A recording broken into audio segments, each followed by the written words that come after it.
chairman and the commissioners of the Commission on Elections, sitting and banked as the National Board of Canvassers, do hereby proclaim Raffy Teshiba Tulfo as Senator-elect in the May 9 national and local elections to serve for a term of 6 years, ending June 30, 2028, in accordance with Section 4, Article 6 of the Constitution of the Republic of the Philippines, done this 18th day of May 2022 at the Philippine International Convention Center, City of Pasay, Philippines. Signed, Saidamen B. Pangarungan, Chairman, Socorro B. Inting, Commissioner, Marlon S. Casquejo, Commissioner, Amy P. Ferolino, Commissioner, Ray E. Bulay, Commissioner, Amy Torrefranca Neri, Commissioner, and George Erwin M. Garcia, Commissioner.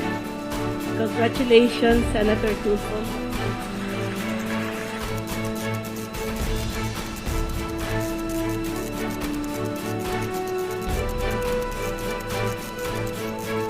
And of course, may we ask Senator Idol Raffy Tulfo to give his message. Chairman of the COMELEC and commissioners of COMELEC, the men and women of COMELEC, the men and women of DepEd, the AFP, and PNP who made these elections success, a big success. Now, normally, speaking to a big crowd like this is like a walk in the park for me, having been a broadcaster for the past 20 years. But now, sort of, medyo kinakabahan ako. At the same time, excited. Excitement dahil nanalo po ako. Parang hindi nga ako paniwala eh. Palagi kong pinipisin yung bisni ko. For the past few days, kung totoo ba ito nangyari, kung panaginip, ayaw ko na sana magising. On the other hand, kinakabahan dahil baka mamaya paglabas ko dyan, may magsabi, "Oy, bago ka lubusan maging senador, bago mag-open ang session, utusan muna kita kasi ako'y napatulfo sa programa mo." Huwag naman na. Anyway, jokingly aside, I would like to thank lahat ng mga bumoto at hindi bumoto sa akin.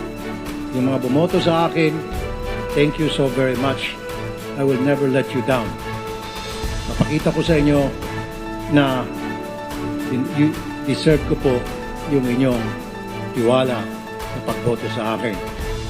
At doon sa mga hindi bumoto sa akin, I assure you, I guarantee na I will work hard para makuha ko po yung tiwala ninyo, para mapakita ko sa inyo na si Raffy Tulfo ay isang taong karapat-dapat na mahalal bilang isang senador sa Senado.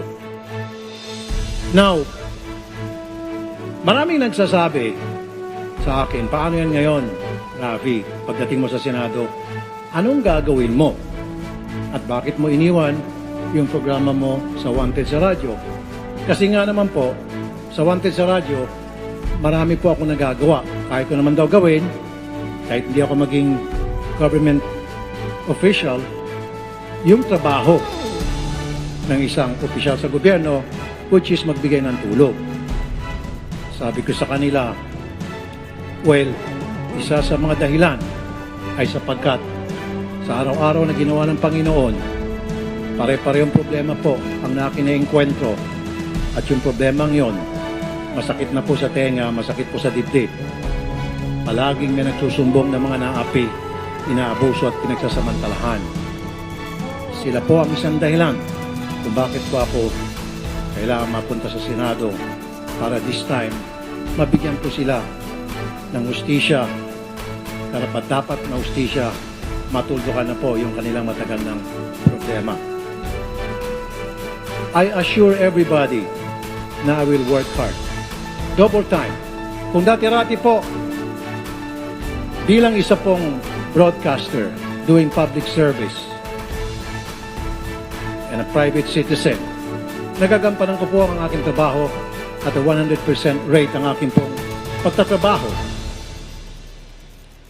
Now, yung pagtatrabaho ko po bilang isang broadcaster for so many years, nagagampanan ko naman po ng maayos dahil nabibigyan ko po solusyon yung mga problema nilapit sa akin, yung in-expect po ng aking mga followers, subscribers at mga taong pupunta sa aking show.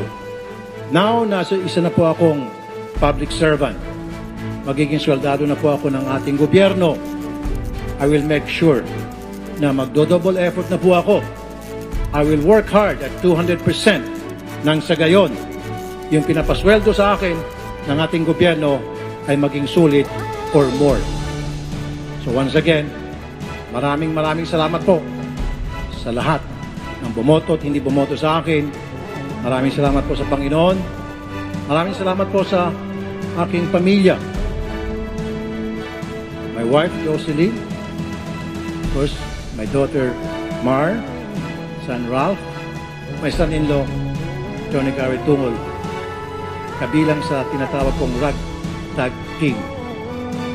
If I remember correctly, 100 lang po ang miyembro ng aking campaign team. That's how small we are. Pero dahil sa awa ng Panginoon at sa pagsipag ng mga kasama ko, we made things happen.